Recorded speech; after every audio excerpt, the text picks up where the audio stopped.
Oh brother, may bagong project ang DPWH dito sa may Batangas Rotonda, yung kalsada. Silipin nga natin mga brother, no, kung ano nang latest happening dito nung August 11 pa ito. Kaya silipin natin mamaya doon sa mismong Rotonda Circle, sa ilalim ng mga flyover mga brother, no. Bigyan ko lang kayo ng konting update sa proyektong ito, no.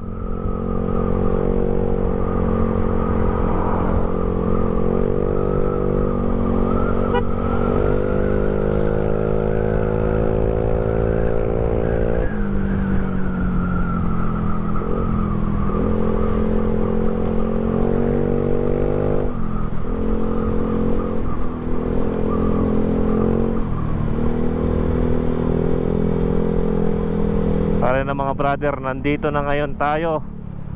Nandito na tayo dito sa may flyover nga ng Balagtas. Silipin nga lang natin yung mga alikabok. Medyo madaming mga alikabok mga brother, no.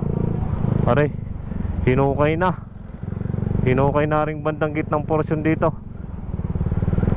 Ito yung, kung maalala nyo, ito yung dinadaanan mga papuntang Lipa, papuntang Startol.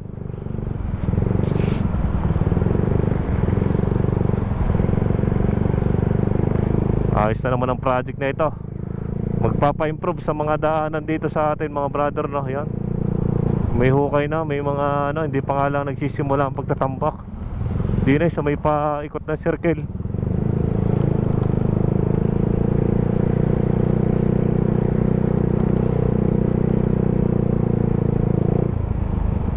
Tayo umikot-ikot lang dito mga brother para masilip lang rin.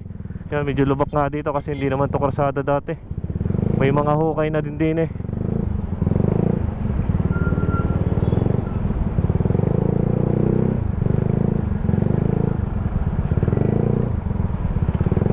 Halos na nahagip na ring daan ng ari, oh.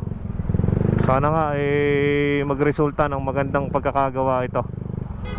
Antayin natin yan kahit na medyo matagal. Basta't pulido ay okay naman to. Antayin yung mga gantong mga proyekto, no. At yan yung mga, yan ang ating latest update dito mga brother, no. Dito sa road improvement dito sa Balagtas Rotonda. Gegedli lang tayo din eh.